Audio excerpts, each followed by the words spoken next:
Right, okay பிள்ளைகளா, நாங்க பாடத்துக்கு போவோம்.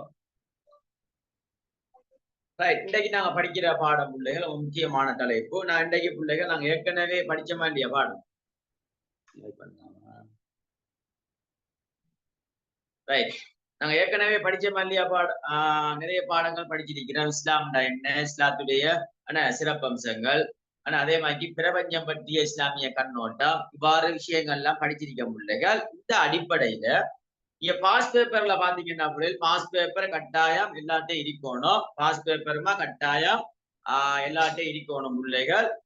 பாஸ் பேப்பர் அடிப்படையில தான் நான் உங்களை அழகா கொண்டு போறேன். பாஸ் பேப்பர் அடிப்படையில கைடை வச்சு ஃபுல் நோட்ஸ் தந்து முழுமையான ஒரு வழிகாட்டல் உங்களுக்கு தாரேன். 14 பிள்ளைகள் நீங்க என்ன செய்யணும்னா கட்டாயம் எல்லார்கிட்ட பாஸ் பேப்பர் இருக்கணும். பாஸ் பேப்பர் பிள்ளைகள் கட்டாயம் இருக்கணும். அந்த அடிப்படையில நீங்க பாத்தீங்கன்னா பிள்ளைகள், இஸ்லாம் என்றால் என்ன, நான் ஏற்கனவே படிச்ச பாடம் பிள்ளைகளா. இஸ்லாம் என்றால் என்ன, இஸ்லாத்துடைய சிறப்பு பண்புகள், சிறப்பம்சங்கள், சிறப்பியல்புகள் அப்படி கேட்கலாம். எனவே இப்படியான ஒரு கேள்வி பாஸ் பேப்பர்ல 2020ஆம் ஆண்டு பாஸ் பேப்பர்ல பிள்ளைகள் முதலாவது 2வது கேள்வி கேட்டிருக்காங்க. பாஸ் பேப்பர்ல இஸ்லாம் பாஸ் பேப்பரை பாத்தீங்கன்னா விளங்கு. இது நாங்க படிச்சிருக்கிறோம். இதை நாங்க பிள்ளைகள் படிச்சிருக்கிறோம்.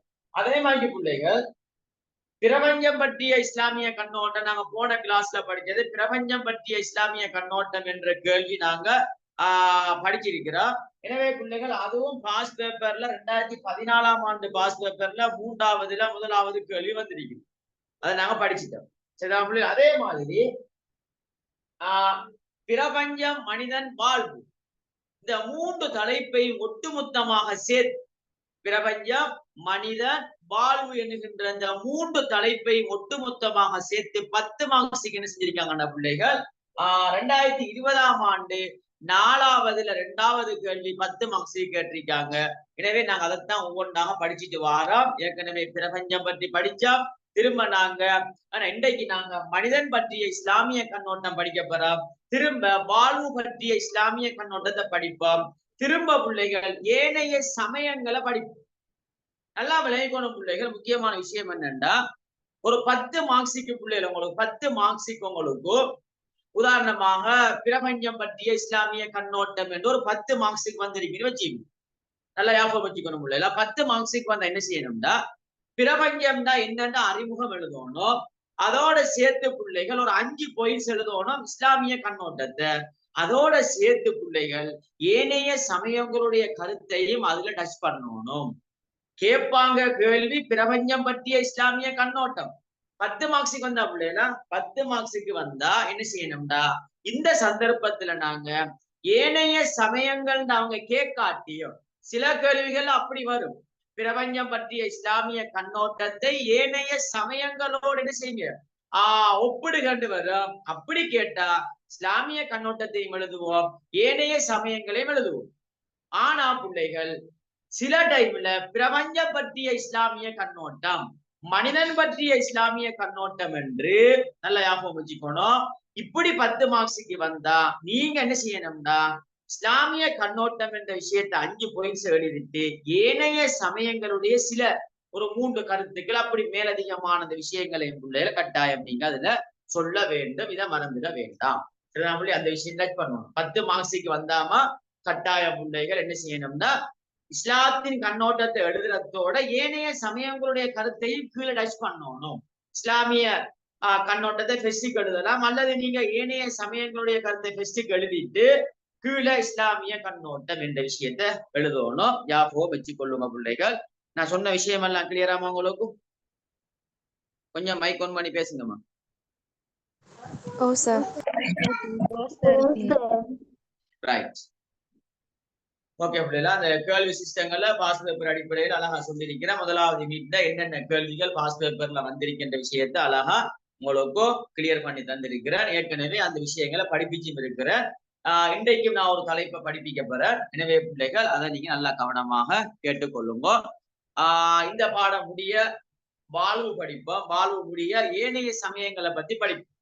இப்ப எல்லாத்தையும் படிச்சுட்டு பிள்ளைகள் இப்ப டோட்டலாக அவங்கள்ட்ட சொல்ற விஷயம் என்ன, மொத்தமாக நான் ஒரு விஷயத்த சொல்றேன் என்னன்னா 10 மார்க்ஸுக்கு பிரபஞ்சம் பற்றிய இஸ்லாமிய கண்ணோட்டம் அல்லது மனிதன் பற்றிய இஸ்லாமிய கண்ணோட்டம் கேட்டா இஸ்லாமிய கண்ணோட்டத்தை எழுதத்தான் வேணும். 5 பாயிண்ட்ஸ் எழுதிட்டு ஏனைய சமயங்களுடைய கருத்தை டச் பண்ணிடணும் கீழே. இஸ்லாம் மனிதன் பற்றி இவ்வாறு சொல்ல ஏனைய சமயங்கள் என்ன பௌத்த சமயம் அல்லது இந்து சமயம், கிறிஸ்தவர்கள், மார்க்சிசம், கால் மார்க்ஸ் கோட்பாடு, இப்படி பிள்ளைகள் டார்வினிசம், இவ்வாறு ஒவ்வொருவர்களும் மனிதன் சம்பந்தமாக என்ன பேசுறாங்கன்னு சும்மா நோமலாக பெருசா அலட்ட தேவையில்ல பிள்ளைகள். சும்மா 2-3 விஷயங்களை நீங்க மேலதிகமாக ஏனைய சமயங்கள் என்ற விஷயத்தை டச் பண்ணணும் ஒரு 10 மார்க்ஸுக்கு வார சந்தர்ப்பத்தில். இந்த விஷயத்தமா ஞாபகம் வச்சு கொள்ளுங்க. ரைட், இது கிளியர் தானமா? பாடத்துக்கு போமா, கொஞ்சம் இன்ஃபார்ம் பண்ணுங்க திரும்ப வருது.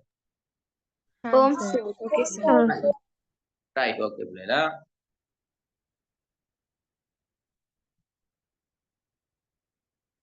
ரைட், இப்ப எங்கட பிள்ளைகளுக்கு 2025ஆம் ஆண்டு புதிய பிள்ளைகளுக்கு இப்ப பாஸ் பேப்பர் சம்பந்தமான ஒரு அறிவு வந்துடும். பாஸ் பேப்பர்ல எப்படித்தான் கேள்வி கேட்காங்க, இப்படித்தான் நாம எழுதணும் என்ற ஒரு விடயத்தை நீங்க படிச்சு கொள்றீங்க பிள்ளைகள். அதனாலமா பாஸ் பேப்பர் நீங்க 2025ஆம் ஆண்டு புதிய பெச்சாக இருந்தாலும் பாஸ் பேப்பரோட சேர்ந்துதான் போகணும். அப்பதான் உங்களுக்கு விளங்கும் இப்படியான கேள்வி பாஸ் பேப்பர்ல கேட்டிருக்காங்க, இப்படித்தான் எழுதணும் என்ற அந்த சிஸ்டம் சொல்லி தருவோம் பிள்ளைகள். அதன் அடிப்படையில நீங்க என்ன செய்யணும், இன்ஷா அல்லாஹ் நீங்க எக்ஸாம பேஸ் பண்ணணும். ரைட், இப்ப பிள்ளைகள் மனிதன் பற்றிய இஸ்லாமிய கண்ணோட்டம் என்ற ஒரு கேள்வி 10 மார்க்ஸுக்கு வந்தால், மனிதன் பற்றி இஸ்லாமிய கண்ணோட்டத்தை விளக்குக என்ற கேள்வி 10 மார்க்ஸுக்கு வந்தா என்ன செய்யணும்டா பிள்ளைகள்? முதலாவது அறிமுகம் எழுதணும். 10 மார்க்ஸுக்கு வந்தா ஒரு சின்ன அறிமுகம். இரண்டாவது இஸ்லாமிய கண்ணோட்டம் என்ற விஷயத்தை எழுதிட்டு ஏனைய சமயங்கள் என்ன சொல்றாங்கன்ற விஷயத்தை சும்மா லைட்டா டச் பண்ணணும். கடுமையாக விளக்க தேவையில்ல, மேலோட்டமாக சொல்லுவோம், சும்மா சொன்னா போதும். இந்த விஷயங்களை அப்படி ஞாபகம் வச்சு கொள்ளுங்க. இப்ப உங்களுக்கு நான் தனியா இஸ்லாமிய கண்ணோட்டத்தை மட்டும்தான் விளங்கப்படுத்தணும். அடுத்த கிளாஸ்ல தான் உங்களுக்கு ஏனைய சமயங்கள் சம்பந்தமாக பிள்ளைகள் உங்களுக்கு இன்ஷா அல்லாஹ் உங்களுக்கு கிளியர் பண்ணி தருவேன். சரிதான் பிள்ளை? ரைட், இப்ப பாடத்துக்கு போ. இப்ப அறிமுகம் எப்படி எழுதுறா பிள்ளைகள்? இப்ப மனிதன் பற்றிய இஸ்லாமிய கண்ணோட்டம் தான் முதலாவது விலகி கொள்ளணும். மனிதன் என்பவன் யார் என்றால் இஸ்லாத்துடைய பார்வையில மனிதன் என்பவன் ஹலீஃபத்துல்லாஹ். யாரு? நாங்க யாரு பிள்ளைகள்? அல்லாஹ்வுடைய பிரதிநிதி. அப்ப பாருங்க, கடவுள் மனிதனை கடவுளோட டச் பண்ணுகிறான். இவ்வளவு கௌரவம் எங்களுக்கு, கௌரவமா இல்லையா? கடவுள் எங்களை என்ன செய்யறான்டா பிள்ளைகள், நல்லா விளைவிக்கணும். கடவுள் எங்களை மனிதனை கடவுளோடு சேர்த்து பேசுகிறான். மனிதா நீ யார் என்றால் ஹலீஃபத்துல்லாஹ், அல்லாஹ்வுடைய பிரதிநிதி நீ. அல்லாஹ்வுடைய பிரதிநிதி. ஹலீஃபாண்டா நாம, அல்லாஹ்டா கடவுள், ஹலீஃபத்துல்லாஹ்டா அல்லாஹ்வுடைய பிரதிநிதி என்று அல்லாஹ் சொல்கிறான். இதான் இஸ்லாம் சொல்றது மனிதன் சம்பந்தமாக ஹலீஃபத்துல்லாஹ். இது ஒரு அறிமுகத்தில் எழுதும். அதே மாதிரி இஸ்லாம் உயரிய அந்தஸ்து வழங்குது. இந்த ஹலீஃபத்துல்லாஹ் என்று சொல்றதன் ஊடாக மனிதனுக்கு இஸ்லாம் என்ன செய்யுதுண்டா ஒரு உயர்ந்த அந்தஸ்தை வழங்குகிறது. உயர்ந்த அந்தஸ்து. கடவுளோடு எங்களை டச் பண்றோம்டா, அப்ப நாங்க லேசான ஆக்கல, நாங்க லேசான அப்ப லேசான படைப்பல்ல, நாங்க கடும் தொப்பான படைப்பு. அப்படின்டா என்னண்டா, அந்த உலகத்துல நாங்க படைக்கப்பட்டது, உலகம் படைக்கப்பட்டது எங்களுக்காகத்தான். இந்த உலகம் படைக்கப்பட்டதே எங்களுக்காகத்தான். நாங்க தான் பிரதான படைப்பினாம். எனவே அல்லாஹ் எங்களை கண்ணியப்படுத்துகிறான். மனிதனை இஸ்லாம் கண்ணியப்படுத்துகிறது. அந்த கண்ணியப்படுத்துறதுல ஒன்றுதான் பிள்ளைகள், கடவுள் என்ன செய்யறாருண்டா எங்களை அவரோடு சேர்க்கிறார். ஹலீஃபத்துல்லாஹ். மனிதா நீ யார் என்றால் ஹலீஃபத்துல்லாஹ், அல்லாஹ்வுடைய பிரதிநிதி, அல்லாஹ்வுடைய பிரதிநிதி ஆகும். அடுத்த இன்னொரு விஷயம் எழுதணும். எவ்வாறு வாழ அல்லாஹ் ஹலீஃபத்துல்லாஹ் என்று சொல்றது மாத்திரமல்ல, இந்த அல்லாஹ்வுடைய பிரதிநிதி எவ்வாறு இந்த பிரபஞ்சத்துல உலகத்துல மனிதன் எவ்வாறு வாழ வேண்டும் என்ற வழிகாட்டல்களையும் அல்லாஹ் காட்டுறான். எங்களை ஹலீஃபத்துல்லாஹ்னு சொல்லிட்டு மனிதா நீ எவ்வாறு இந்த உலகத்துல செயற்பட வேண்டும், எவ்வாறு நீ செயற்பட வேண்டும் என்ற அந்த வழிகாட்டலையும் இஸ்லாம் மனிதனுக்கு வழங்குகிறது. அடுத்ததாக அவனுடைய தோற்றம் பற்றி பேசுகிறது. எங்களுடைய தோற்றம், நாங்க எதிலிருந்து தோற்றம் பெற்றோம், களிமண்ணின் சத்தில் களிமண்ணால் அல்லாஹ் படைத்தான் என்ற விஷயத்தை சொல்லுகிறான். அதே மாதிரி மனிதனுடைய அருட்கொடைகள், எங்களுக்கு இவ்வளவு அருட்கொடைகள் அல்லாஹ் தந்திருக்கிறான். எங்கட உடம்ப வைத்தாலே எங்கட கண் எங்களுக்கு அருட்கொடை, எங்கட காது எங்களுக்கு அருட்கொடை, நாங்க பேசுறது அல்லாஹ்வுடைய அருட்கொடை, நாங்க கேட்கிறது அல்லாஹ்வுடைய அருட்கொடை. எத்தனையோ மனிதர்களுக்கு அல்லாஹ் கண் இல்லாம படைத்திருக்கிறான். எனவே அல்லாஹ் அந்த கண்ணை எனக்கு தந்திருக்கானா இல்லையா, அல்லாஹ்வுடைய அருட்கொடை. அப்ப உணவு, அதே மாதிரி இந்த உலகத்துல நாங்க எல்லாமே அனுபவிக்கமா இல்லையா, இது அல்லாஹ்வுடைய அருட்கொடை என்ற விஷயத்தையும் இஸ்லாம் பேசுகிறது. அதே மாதிரி மனிதனுடைய பொறுப்புகள் சம்பந்தமாகவும் அல்லாஹ் சொல்கிறான். எங்களுக்கு என்ன பொறுப்புகள் வழங்கப்பட்டிருக்கு? எங்களுக்கு 3 வகையான பொறுப்புகள் வழங்கப்பட்டிருக்கு. நாங்க பின்னுக்கு படிப்போம். இபாதத், ஹிலாஃபத், இமாரத் என்கின்ற பொறுப்பையும் அல்லாஹ் தந்திருக்கிறான். அப்போ ஒரு மனுஷனுக்கு பிள்ளைகள் இப்ப ஸ்கூல்ல உங்களுக்கு ஒரு பொறுப்பை தந்தா, பிரின்சிபல் கூப்பிட்டு இந்த பொறுப்பு ஒன்று தந்தா உங்களை கௌரவப்படுத்துகிறார், உங்களை கண்ணியப்படுத்துகிறார். உங்களுக்கு எல்லாரையும் விட உங்களுக்கு ஒரு பொறுப்பை தந்தா, யாருக்கும் கொடுக்காத ஒரு பொறுப்பு உங்களுக்கு தந்தா உங்களை கண்ணியப்படுத்துறான். அதே மாதிரி அல்லாஹ் என்ன செய்யறான்டா, இந்த உலகத்துல எல்லா மனிதரையும் கண்ணியப்படுத்துறான். ஏனண்டா எல்லா மனிதர்களுக்கும் அல்லாஹ் என்ன செய்யறான்டா, பொறுப்புகளை வழங்குகிறான். அந்த பொறுப்பு தான் இபாதத், ஹிலாஃபத், இமாரத் என்கின்ற பொறுப்பு. அதே மாதிரி அவனது குறிக்கோள் என்ன, ஒரு மனிதன் படைக்கப்பட்ட நோக்கம் என்ற விஷயத்தை இஸ்லாம் பேசுது. அதான் நான் பின்னுக்கு படிக்க போறோம், ஒவ்வொரு பயிற்சியாக படிக்க முடியல. குறிக்கோள், மனிதன் படைக்கப்பட்ட நோக்கம் என்ன? அல்லாஹ் குர்ஆன்ல சொல்றான், மனிதர்களையும் ஜின்களையும் நாங்க படைத்த நோக்கம் மனிதனை இபாதத் செய்ய வேண்டும். நோக்கம் சம்பந்தமாகவும் பேசப்படுகிறது. அது மாத்திரமல்ல, இறுதி முடிவு, அந்த உலகத்துல மனுஷனை படைச்சிருக்கிறான், இவனுடைய முடிவு எப்படி இருக்கும், ஏன்னா இவன் மௌத்தாகுவான், திரும்ப மறுமையில வருவான். இந்த முடிவு சம்பந்தமாகவும் இஸ்லாம் பேசுகிறது மனிதனை பற்றி. இதுதான் பிள்ளைகள் மனிதன் பற்றிய இஸ்லாமிய கண்ணோட்டத்தில் நாங்க முக்கியமாக கட்டாயம் அறிமுகத்துல நாங்க விளங்க வேண்டிய ஒரு முக்கியமான பகுதி. இது ஒரு முக்கியமான பகுதி. இப்ப நாங்க பாயிண்ட்ஸுக்கு வரப்போம். மேல சொன்ன விஷயம் கிளியரா உங்களுக்கு? கொஞ்சம் கன்ஃபார்ம் பண்ணுங்க.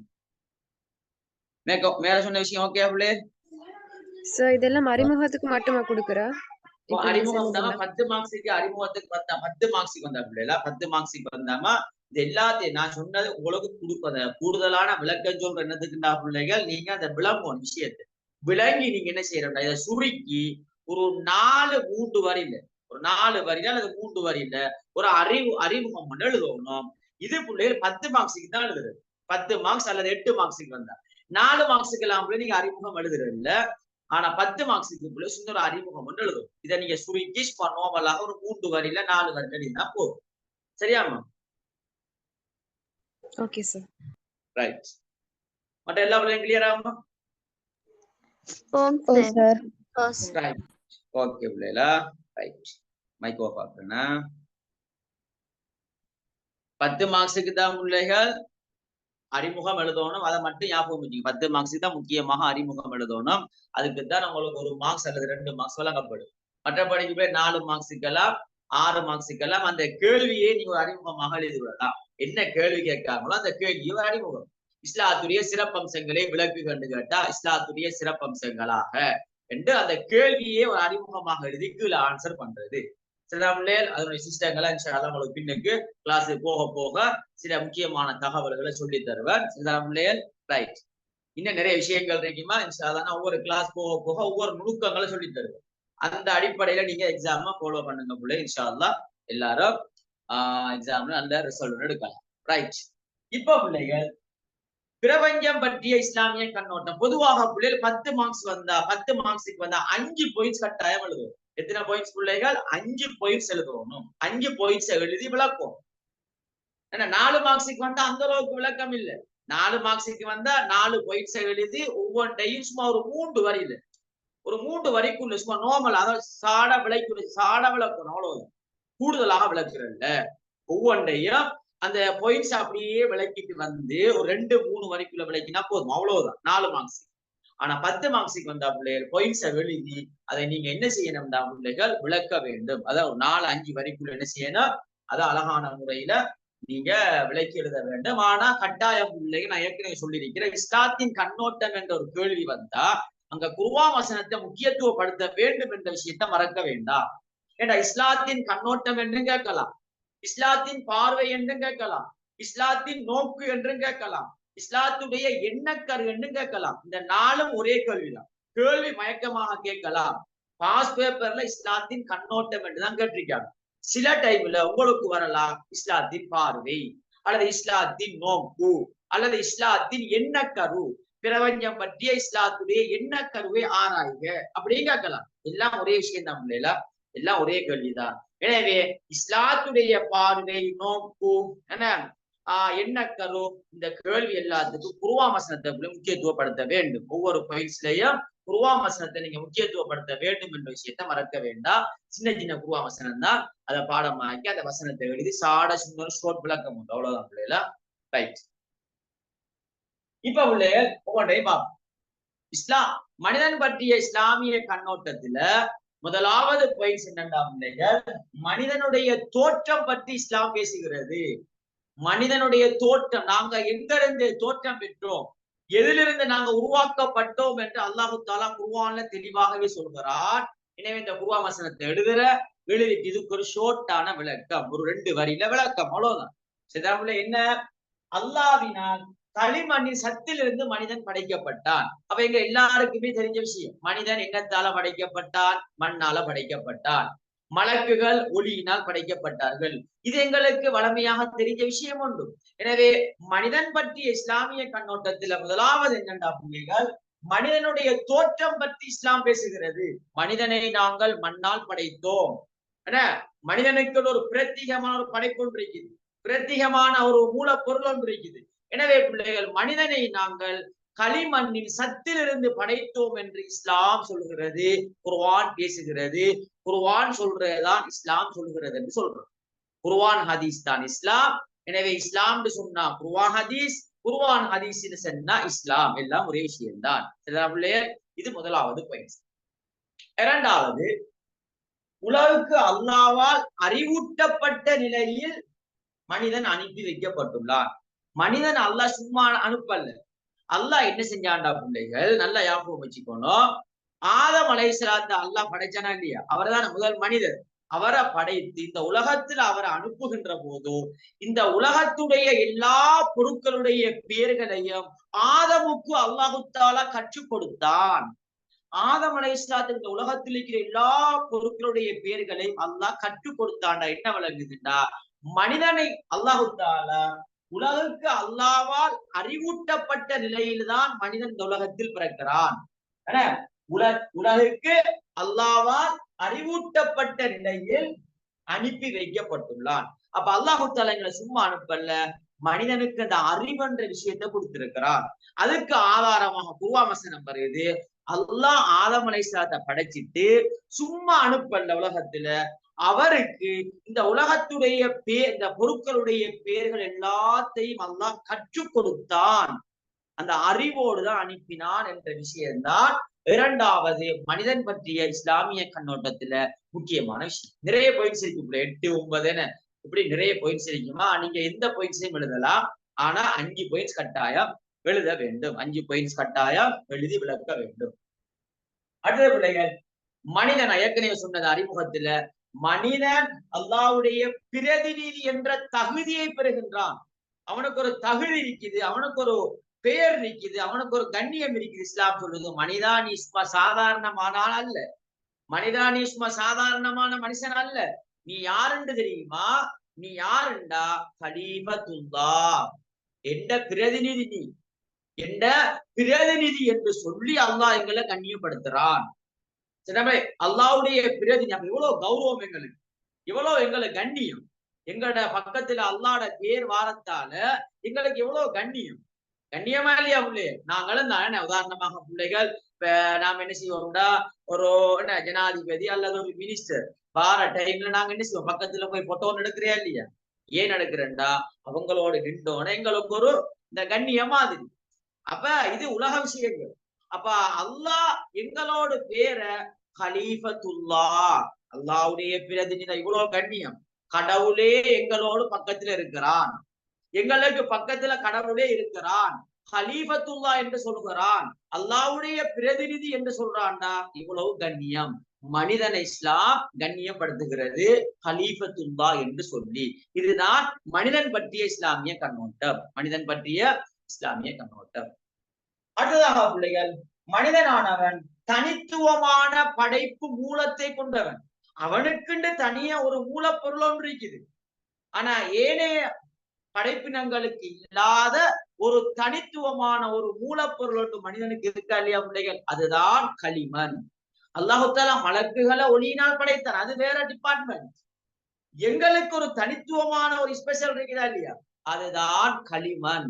எனவே இப்ப களிமண் மட்டும் இல்ல, மண் மட்டும் இல்ல, ரூஹ் என்ற விஷயம் ஒன்று இருக்குது. ரூஹுண்டா என்ன?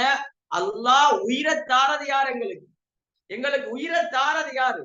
எங்களுக்கு உயிரை ஊதுறது யாரு? அல்லாஹ். எனவே பிள்ளைங்க நல்லா ஞாபகம் வச்சுக்கணும், மனிதனானவன் தனித்துவமான படைப்பு மூலத்தை கொண்ட வேண்டாம். அல்லாஹ்வுடைய ரூஹையும் பிளஸ் அதோட சேர்த்து என்ன செய்யணும்டா, மண், ரூஹும் மண்ணும் சேர்ந்த ஒரு தனித்துவமான மூலம். ரூஹ் என்பது அல்லாஹ் உயிரத்தாரது, மண் என்பது அல்லாஹ் மனிதனால படைக்கப்படுற மூலப்பொருள். எனவே இந்த ரெண்டும் சேர்ந்தவன் தான் மனிதன். இவனுக்கு வழங்கப்படுற பேரு தான் ஹலீஃபத்துல்லா, அல்லாஹ்வுடைய பிரதிநிதி என்று சொல்றது.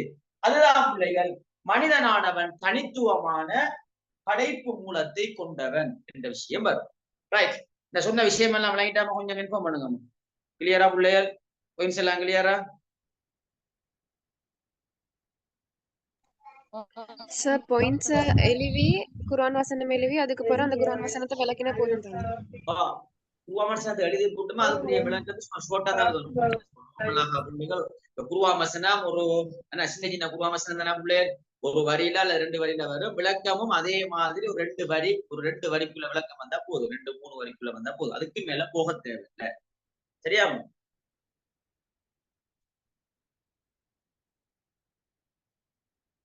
ஓகே விளங்கிட்டாமா? Okay right, okay.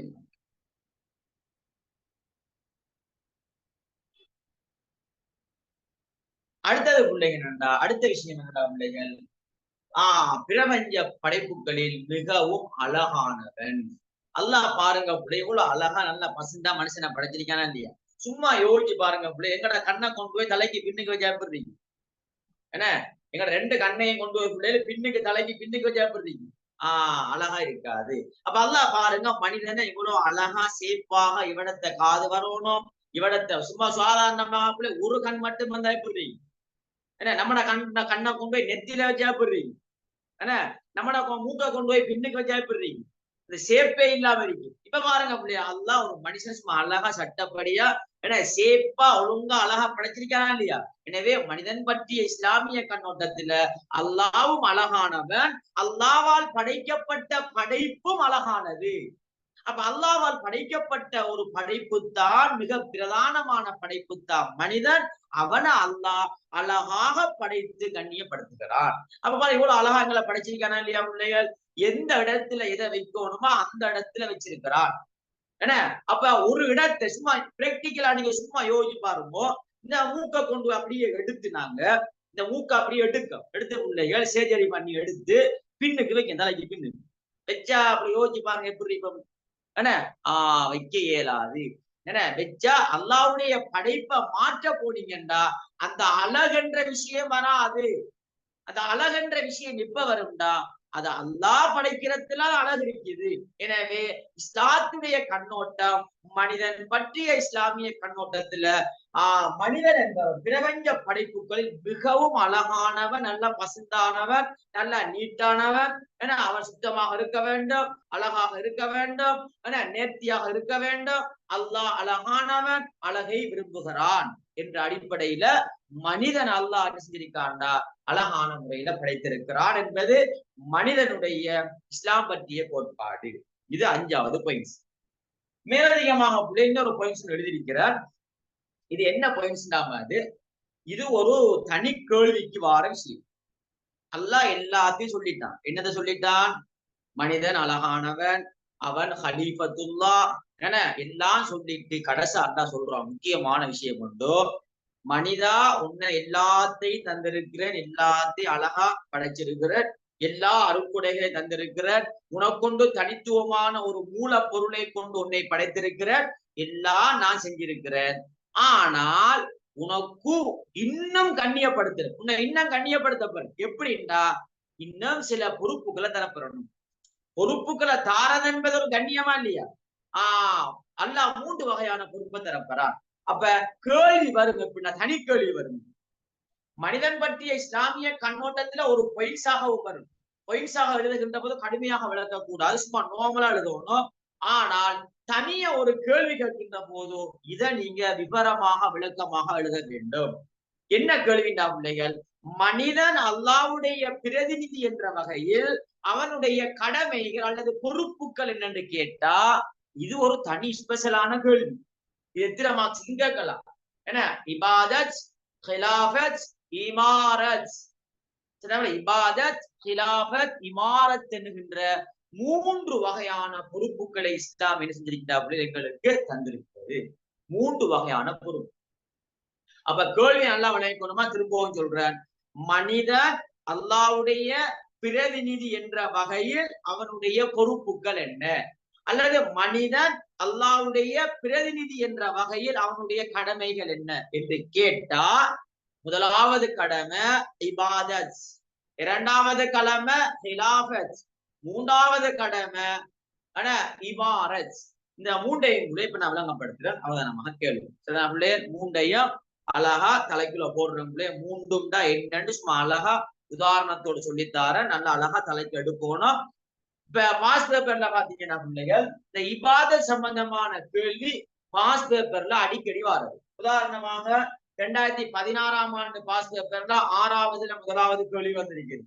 அதே மாதிரி 2020ஆம் ஆண்டு பாஸ் பேப்பர்ல 3வதுல முதலாவது கேள்வி இபாதத் பற்றிய இஸ்லாமிய கண்ணோட்டம் என்ன. நாங்க பின்னுக்கு படிப்போம் பிள்ளை, நான் இதுலயே உங்களுக்கு விளம்பரப்படுத்துறேன். இபாதத் பற்றி இஸ்லாமிய கண்ணோட்டம் என்ன. தனியா வந்தா மொழி ரீதியான கருத்து, இஸ்லாமிய பரிபாசை ரீதியான கருத்து, இஸ்லாமிய கண்ணோட்டம், நான் குர்ஆன் வசனம் எழுதணும். நான் ஏற்கனவே சொன்னா இல்லையா, இஸ்லாமிய கண்ணோட்டம் என்ற ஒரு கேள்வி வந்தாலே அங்க என்னத்தை டார்கெட் பண்ணணும்? மெயினா குர்ஆன் வசனத்தை டார்கெட் பண்ணணும். அப்ப இபாதத் பற்றிய இஸ்லாமிய கண்ணோட்டம் என்ற கேள்வி பாஸ் பேப்பர்ல வந்திருக்குது. அப்ப இபாதத் பற்றிய இஸ்லாமிய கண்ணோட்டம் என்ற ஒரு கேள்வி கேட்கின்ற போது நாங்க என்ன செய்யணும்டா, குர்ஆன் வசனத்தை வச்சுதான் விளக்கம் எழுதணும். குர்ஆன் உதாரணமாக எல்லாருக்கும் தெரிஞ்ச குர்ஆன் வசனம் தான், வமா ஹலக்துல் ஜின்ன வல் இன்ஸ இல்லா லியஅபுதூன், மனிதர்களையும் ஜின்களையும் படைத்த நோக்கம் நீங்கள் இபாதத் செய்ய வேண்டும். இப்படி பிள்ளைகள் லேசான கேள்வி ஒன்று அழகா எல்லாரும் எழுதலாம். இருந்தாலும் இபாதத் பற்றி இஸ்லாமிய கண்ணோட்டம் என்று கேட்டா அதற்குள்ளே முக்கியமாக குர்ஆன் வசனம் எழுதணும். அதே மாதிரி மொழி ரீதியான கருத்து, இஸ்லாமிய பரிபாசை ரீதியான கருத்து எழுதணும். இது 10 மார்க்ஸுக்கு வருகின்ற போது பாஸ் பேப்பர்ல பிள்ளைகள் இந்த கேள்வி 2016ஆம் ஆண்டு 2020ஆம் ஆண்டு பாஸ் பேப்பர்ல வந்திருக்குது. இப்ப உள்ள நான் உங்களுக்கு அதை விளங்கப்படுத்துறேன். இபாதத்துனா என்ன, ஹிலாஃபத்துனா என்ன, இமாரத்துனா என்னன்னு உங்களுக்கு அழகான முறை சொல்லித்தர தலைக்கு வச்சுக்கணும் பிள்ளைகளா. ரைட். இபாதத், இபாதத் என்பது இஸ்லாத்துடைய பார்வையில் என்னடா பிள்ளைகள், நாங்க சிலாக்கள் விளங்கி கொள்றது இபாதத்துனா தொழுகிறது, நோம்பு பிடிக்கிறது, ஹஜ்ஜி செய்யறது, இது அல்ல. இதுவும் இபாதத் தான், ஆனா பிரதான இபாதத். இன்னொரு வகை ஒன்று இருக்கு இபாதத்துல, 2ஆக பிரிப்போம். இன்னொன்று இது நாளாந்த செயற்பாடு. இந்த நாளாந்த செயற்பாடை நாங்க இபாதத்தாக மாத்தலாம். எப்படி மாத்துறது?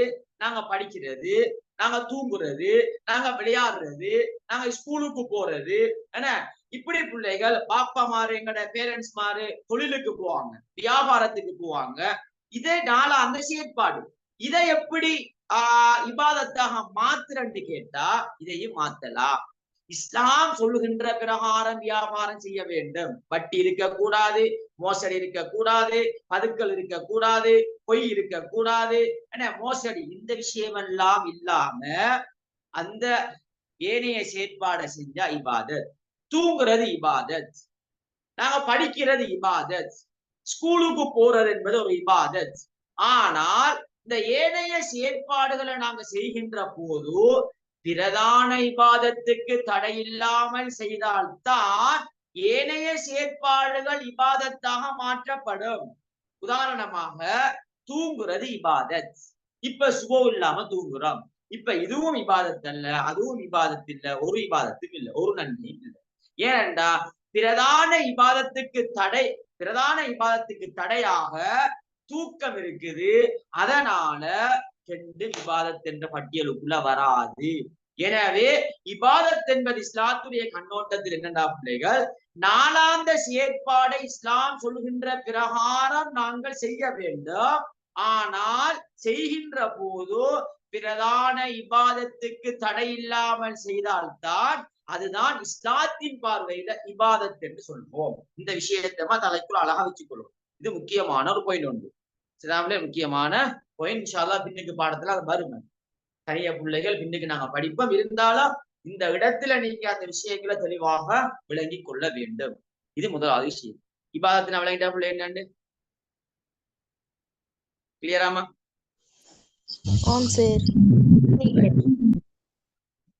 கிளியராமா எல்லாரும்?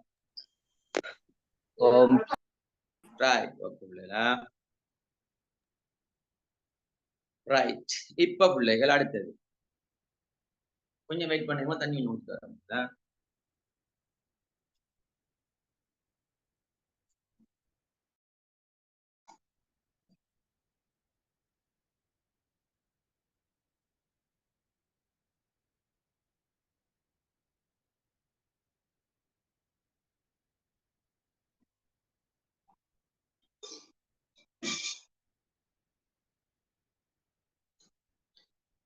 அடுத்தது பிள்ளைகள் இபாதத். அடுத்தது ஹிலாஃபத். ஹிலாஃபத்னா என்னண்டா பிள்ளைகள், பூமியை நிர்வாகம் செய்தல். ஹிலாஃபத் என்பது என்ன? பூமியை நிர்வாகம் செய்தல். இபாதத்னா வணக்க வழிபாடு. ஹிலாஃபத் என்பது பூமியை நிர்வாகம் செய்தல். இப்ப உதாரணமாக பிள்ளை, நாம இந்த பூமியில வாழுகின்ற போது இந்த பூமிய யாரு ஆட்சி செய்யணும், இந்த பூமியை யார் நிர்வாகம் செய்யணும், அது யாராக இருந்தாலும் சரி, அது எந்த பெரிய பதவியில இருந்தாலும் சரி, சின்ன பதவியில இருந்தாலும் சரி, யாரு நிர்வாகம் செய்யணும்? மனிதர்கள் நிர்வாகம் செய்ய வேண்டும். இதுக்கு உதாரணமாக ரசூலுல்லாஹ் ஒரு ஜனாதிபதியாக இருந்தார், நிர்வாகம் செய்தார். 4 ஹலீஃபாக்கள் ஜனாதிபதியாக இருந்தார்கள், பூமியை நிர்வாகம் செய்தார்கள். அவர்கள் எவ்வாறு பூமியை நிர்வாகம் செய்தார்களோ அதே மாதிரி நாங்கள் செய்ய வேண்டும். அவர்கள் ஜனாதிபதியாக இருந்து இறை சட்டங்களை மக்களுக்கு போதித்தார்கள்.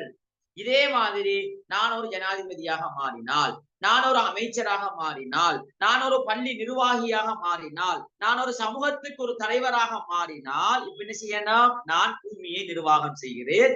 நிர்வாகம் செய்கின்ற போது என்ன செய்யணும்டா, இஸ்லாம் சொல்கின்ற பிரகாரம் நிர்வாகம் செய்ய வேண்டும். இதுதான் ஹிலாஃபத், பூமியை நிர்வாகம் செய்கிறது. இந்த பூமியை நிர்வாகம் செய்யறதுக்குள்ள எல்லாமே வரும். ஆட்சி என்ற விஷயம் வரும். அதே மாதிரி இறை சட்டங்களை மக்களுக்கு போதிக்கிறது என்ற விஷயம் வரும். ஒரு ஜனாதிபதியாக இருந்து, ஒரு அமைச்சராக இருந்து மக்களுக்கு என்ன செய்ய வேண்டும்? அவர் போதனை செய்ய வேண்டும். உதாரணமாக பாருங்க பிள்ளை, ரசூலுல்லாஹ் ஒரு ஜனாதிபதி. ரசூலுல்லாஹ் என்ன செய்யறாருன்னா, யமனுக்கு ஒரு ஆளுநரை நியமிக்கிறார். ஜபல் ரலியல்லாஹு அன்ஹு அவர்களை ரசூலுல்லாஹ் ஆளுநராக நியமிக்கிறார். இவர் ஆளுநர், ரசூலுல்லாஹ் ஜனாதிபதி. ரசூலுல்லாஹ் நல்ல ஃபேவரட்டா இருந்தார், நேர்த்தியாக சரியான முறையில ஆட்சி செஞ்சார். ஆட்சி செய்கின்ற போது ஒரு நல்ல தகமையான ஒரு ஆளை பல பல பாகங்களுக்கு நியமித்தார்கள். வலுவேராக்கம் சொல்றது. அதிகாரத்தை நீங்க பொலிட்டிக்கல்ல படிச்சிருப்பீங்க பிள்ளைகள். ஒரு ஆள்கிட்ட வச்சிட்டு இருக்காம அதை என்ன செய்யறா பரவலாக பிரிச்சு கொடுக்குறது. பிரிச்சு கொடுக்கின்ற போது என்ன செய்யணும்? சரியான ஆள்கிட்ட கொடுக்கணும். எனவே ரசூலுல்லாஹ் என்ன செய்யறாங்க, யமனுக்கு முஆது பின் ஜபலை நியமித்து கேட்கிறார். முஆதே, நான் பின்னுக்கு படிப்போம் சம்பவத்தை, நான் பின்னுக்கு படிப்போம். முஆதே, நீங்க ஒரு புதிய இடத்துக்கு போறீங்க ஆளுநராக. இப்ப போனா ஒரு பிரச்சனை வந்தா முஆதே, நீங்க எப்படி இந்த பிரச்சனைக்கு தீர்ப்பு வழங்குவீங்க? அதுக்கு முஆது பின் ஜபல் சொல்லுகிறார், அல்லாஹ்வுடைய தூதரே, நான் குர்ஆனை கொண்டு தீர்ப்பு வழங்குவேன். திரும்ப ரசூலுல்லாஹ் கேட்காங்க, முஆதே, நீங்க புதிய இடத்துக்கு போறீங்க, அந்த பிரச்சனை குர்ஆன்ல இல்ல, இப்ப என்ன செய்வீங்க? முஆது பின் ஜபல் சொல்லுகிறார், ரசூலுல்லாஹ்வே, நான் ஹதீஸை வைத்து அந்த மக்களுக்கு பிரச்சனைக்கு தீர்ப்பு வழங்குவேன். திரும்ப ரசூலுல்லாஹ் கேட்காங்க, அந்த மக்களுடைய பிரச்சனை குர்ஆன்லயும் இல்ல ஹதீஸ்லயும் இல்லாட்டி நீங்க என்ன செய்வீங்கன்னு சொன்ன போது இப்ப முஆத் இப்னு ஜபல் ரலியல்லாஹு அன்ஹு அவர்கள் சொன்னார்கள், இஜ்திஹாத் மூலமாக அந்த மக்களுக்கு நான் தீர்ப்பு வழங்குவேன் என்று சொன்னார்கள். இதை ரசூலுல்லாஹ் அங்கீகரித்தார்கள். இதுதான் ரசூலுல்லாஹ் உருவாக்கிய அரசியல்வாதிகள். இதுதான் ரசூலுல்லாஹ் ஆளுநர்களை நியமித்தார்கள். இவ்வாறு ரசூலுல்லாஹ் நிர்வாகம் செய்தார்கள். எனவே இந்த பூமியை நிர்வாகம் செய்கின்ற பொறுப்பு யாருக்கு இருக்கின்றா பிள்ளைகள்? யாருக்கு இருக்கின்றா? நல்ல மனிதன் தான்.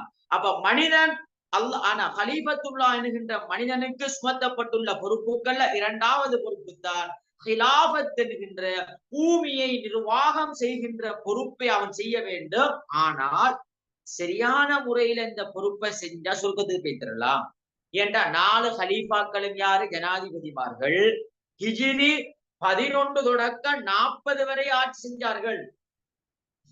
கொஞ்சம் வெயிட் பண்ணுங்கம்மா, அதான் கேட்குது இல்ல, அதான் கேட்குது, கொஞ்சம் வெயிட் பண்ணுங்கம்மா, முடிய சொல்றோம் இல்ல, கொஞ்சம் வெயிட் பண்ணுங்கம்மா, அதான் முடியட்டுமா.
ரைட்.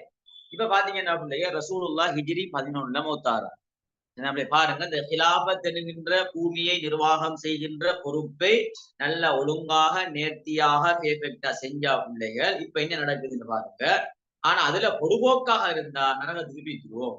இப்ப என்னண்டா ரசூலுல்லாஹ் ஹிஜ்ரி 11 மௌத்தாகிறாங்க. ஹிஜ்ரி 11 இருந்து 40 வருங்கட்டியும் யார் ஆட்சி செய்யறாங்கன்னா அபூபக்கர் அலி, உமர் அலி, உஸ்மான் அலி, அலி ரலியல்லாஹு அன்ஹு. இவங்க 4 பேரும் யாரு? சுவர்க்கத்துக்கு நன்மாராய சொல்லப்பட்ட 10 பேர்ல 4 பேர். இவங்க 4 பேரும் ஜனாதிபதிமார்கள். நல்ல முறையில இஸ்லாமிய ஹிலாபத்தை செய்தார்கள். அதனால அல்லாஹ் அவர்களுக்கு சுவர்க்கத்தை கொடுக்கிறான்.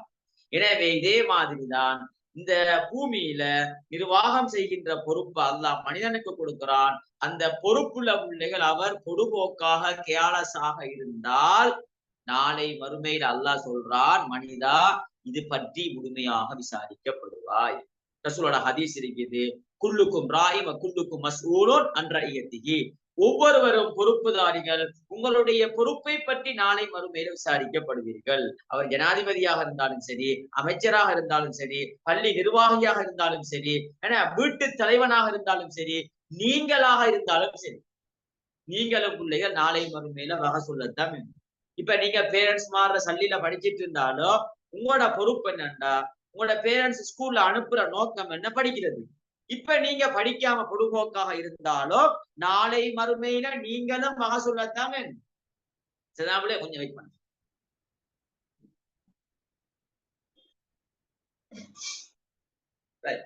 அப்ப நாளை மறுமையில பிள்ளைகள் நீங்களும் என்ன செய்யணும், வகை சொல்லத்தான் வேண்டும். எனவே பிள்ளைகள் ஹிலாபத் என்பது பூமியை நிர்வாகம் செய்கின்ற பொறுப்பு. இதுல பொடுபோக்காக இருக்கக்கூடாது. இப்ப நான் ஒரு ஜனாதிபதியாக இருந்தால், நான் ஒரு அமைச்சராக இருந்தால் என்ன செய்யணும், மக்களுடைய சொத்தை அபகரிக்க கூடாது, இந்த சொத்த தேவைக்கு பயன்படுத்தக்கூடாது, அதுல பொடுபோக்காக இருக்கக்கூடாது. இருந்தால் நாளை மறுமையில மனிதா நீ விசாரிக்கப்படுவாய் என்று இஸ்லாம் சொல்லுகிறது. இதுதான் பிள்ளைகள் ஹிலாபத் என்கின்ற பூமியை நிர்வாகம் செய்கின்ற பொறுப்பு. இது விளங்கிட்டாம உங்களுக்கும்? இது கிளியரா பிள்ளைய?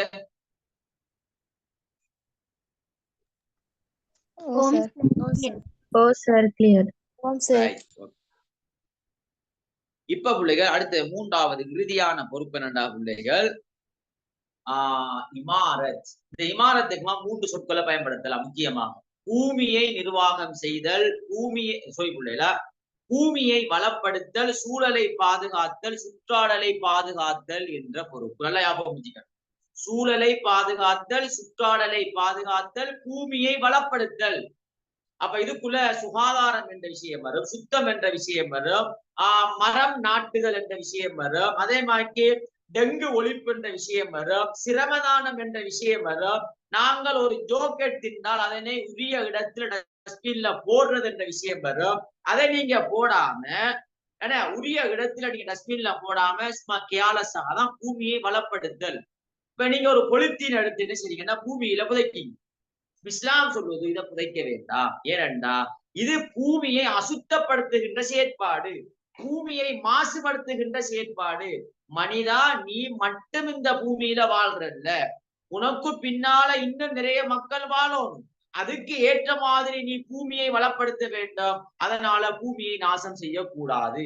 மரத்தை நாட்டலாம், செடி கொடிகளை நாட்டலாம், உங்களோட வீட்டுல நல்லா அழகா தோட்டம் செய்வோம். உங்களோட பூமியை சும்மா விட வேண்டாம், தோட்டம் செய்வோன்னு சொல்லுது, மரங்களை நாட்டுங்கோன்னு சொல்லுது. ஆனா பூமியை சேதப்படுத்தக்கூடிய செயற்பாடுல ஈடுபட வேண்டாம். ஈடுபட்டால் நாளை மறுமையில நீ வகை சொல்ல வேண்டும். சூழலை பாதுகாக்க வேண்டும். டெங்கு ஒழிப்பு உதாரணமாக ஒரு ஜோக்கர் நாங்க சாப்பிடுறோம், சாப்பிட்டு இப்ப என்ன செய்றீங்கன்னா உங்களோட பொடுபோக்கால தூக்கி வீசிறீங்க பக்கத்து வீடுல. இப்ப மழை பெய்ஞ்சு என்ன செய்யுதுன்னா அதுல தண்ணி நின்று டெங்கு நொழும்பு வந்துருச்சு. இந்த டெங்கு நொழும்பு என்ன செய்யுதுன்னா ஒரு ஆளுக்கு போய் இந்த டெங்கு நொழும்பு குத்துது வச்சு. இப்ப அவருக்கு டெங்கு நொழும்பு பரவி சின்னாவே டெங்கு பரவி பிள்ளைகள் இப்ப என்ன நடக்குதுன்னா அவர உசுறு பெய்துன்னு வச்சு. இப்ப நாங்க ஒரு கொலையாளி. யாரு பிள்ளைகள்? இஸ்லாத்தின் பார்வையில நாங்க யாரு? ஒரு கொலை செஞ்சிட்டோம். எப்படின்னா மறைமுக கொலை. மறைமுக கொலை தான். ஏனண்டா உங்களோட பொடுபோக்கால உங்களோட கேலாசால நீங்க என்ன செஞ்சீங்கன்னா இந்த பூமியை வளப்படுத்துகின்ற பணியை ஒழுங்கா செய்யல, சூழலை பாதுகாக்கின்ற பணியை ஒழுங்கா செய்யல, சுற்றாடலை பாதுகாக்கின்ற பணியை ஒழுங்கா செய்யல. அதனால ஒருவருடைய உயிர் அப்படியே போயிட்டு நாளை மறுமையில விசாரிக்கப்படுவாய். இதுதான் பிள்ளைகள் இமாரத் என்கின்ற அப்ப டெங்கு ஒழிப்பு என்பதெல்லாம் சிரமதானம் என்பதெல்லாம் எங்கட வீட்டுல தோட்டம் செய்யறது, பூமியை அசுத்தப்படுத்துகின்ற விஷயத்தை பூமியில புதைக்க கூடாது, சூழலை சுத்தமாக வைத்துக் கொள்ள வேண்டும். இது எல்லாமே எதுக்குள்ள வருண்டா பிள்ளைகள்? இமாரத் என்கின்ற பூமியை பலப்படுத்தல், சூழலை பாதுகாத்தல், சுற்றாடலை பாதுகாத்தல் என்ற இந்த டிபார்ட்மெண்ட் எல்லாமே இமாரத்துக்குள்ளதான் வரும். இதை நல்லா நேர்த்தியாக செய்ய வேண்டும். செய்யாம எங்கட பொதுபோக்கால ஒரு ஆளுக்கு நோய் வந்தால், எங்கட பொதுபோக்கால ஒரு ஆளுடைய உயிர் போனால் இஸ்லாம் சொல்லுதோ நீதான் இதுக்கு காரணம், நாளை மறுமையில நீ விசாரிக்கப்படுவாய். மனிதா மிச்சம் கவனமாக இருக்க வேண்டும். 3 பொறுப்பு தந்திருக்கிறோம். அந்த பொறுப்பை சரியான முறையில செய்ய வேண்டும். இபாதத், ஹிலாபத், இமாரத். இபாதத் என்பது வணக்க வழிபாடு, ஹிலாபத் என்பது பூமியை நிர்வாகம் செய்தல், இமாரத் என்பது பூமியை வளப்படுத்தல், சூழலை பாதுகாத்தல், சுற்றாடலை பாதுகாத்தல்.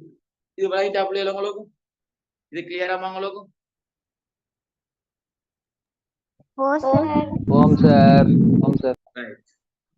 கிளியர். ஓகே பிள்ளைகளா, ஓகே, நல்லா படிங்க பிள்ளைகள். இன்ஷா அல்லாஹ் இது ஒரு தனி கேள்வியாக வாரத்தாலதான் உங்களுக்கும் இதை மட்டும் உங்களுக்கும் நல்லா ஹார்ட் பேக் பண்ணி தெளிவாக விளங்கப்படுத்தினது. மற்ற பாயிண்ட்ஸ்கள் சும்மா நார்மலா சொல்லிட்டு போனது, அது பாயிண்ட்ஸ் சாட விளக்கணும். இதுவும் பிள்ளைகள் மனிதன் பற்றிய இஸ்லாமிய கண்ணோட்டத்துல ஒரு பாயிண்ட்ஸ் தான். ஆனா நல்லா ஞாபகம் வச்சுக்கணும், இந்த பாயிண்ட்ஸை இதுல எழுதுகின்ற போது சும்மா நார்மலா தான் சொல்லுவோம். இபாதத்துனா என்ன, அப்படிதான் சொல்லுவோம், விளக்கம் எழுதுறதுல கூட. ஆனா தனி கேள்வியாக வருகின்ற போதுதான் இப்ப நீங்க என்ன செய்யறது, அதை குர்ஆன் ஹதீஸை வைத்து அதை விளங்கப்படுத்த வேண்டும் என்ற விஷயத்தை ஞாபகம் வைத்துக் கொள்ளுங்கள். ரைட், ஓகேமா, இன்ஷா அல்லாஹ். அப்ப நாளைக்கும் பிள்ளைகள் வளமையாக உங்களுக்கும் கிளாஸ் நடக்கிற மாதிரி நாளைக்கு இன்ஷா அல்லாஹ் உங்களுக்கும் இதே டைம்ல கூட கிளாஸ் நடக்கும். எல்லாரும் ரெடியா இருங்கோ. அடுத்தது பாலு பற்றி இஸ்லாமிய கண்ணோட்டம், அதே மாதிரி ஏனைய சமயங்கள் சம்பந்தமாக மனிதன் பற்றி, அதே மாதிரி பிரபஞ்சம் பற்றி ஏனைய சமயங்கள் என்ற விஷயம் ஒன்று இருக்குது இன்ஷா அல்லாஹ். அப்ப அதை நாங்க படிச்சுட்டோம்டா பிள்ளைகள். முதலாவது யூனிட்டை ஃபுல் கிளியர் பண்ணலாம். திரும்ப இன்ஷா அல்லாஹ் 2வது யூனிட்டை நாங்க ஸ்டார்ட் பண்ணுவோம் பிள்ளைகள். என்ன ரெடியா இருங்க? Right, okay. அப்ப இன்ஷா அல்லாஹ் போய் வரோம் பிள்ளை. ஜஸாக்கல்லாஹு ஹைர். பாடம் எல்லாம் கிளியரா? ஓகே பிள்ளைகள்? இப்ப ஓகே சார். என்னம்மா? ஜஸாக்கல்லாஹு ஹைர். ஓகே பையா, ஓகே, ஜஸாக்கல்லாஹு ஹைரா. நல்லா படிங்க பிள்ளை, நல்லா படிங்கம்மா. ஒரு முழுமையான பாஸ் பேப்பர் அடிப்படையில கைடை வச்சு முழுமையான ஒரு வழிகாட்டல் தந்திருக்கிறோம். நல்லா படிங்க பிள்ளை. இன்ஷா அல்லாஹ் எல்லாரும் நல்ல ரிசல்ட் எடுக்கலாம். சொல்ற மாதிரி எழுதணும் பிள்ளைதான் முக்கியம். சொல்ற மாதிரி நீங்க எழுதுங்க. ஓகே பிள்ளைல, ஓகேவா? போயிட்டு வர பிள்ளைகள் துவா செஞ்சீங்கம்மா. ஜஸாக்கல்லாஹு ஹைர். அஸ்ஸலாமு அலைக்கும் வரஹ்மத்துல்லாஹி வபரகாத்துஹு. வலைக்கும் அஸ்ஸலாம் வரஹ்மத்துல்லாஹி. ஓகே, ஜஸாக்கல்லாஹு ஹைரா.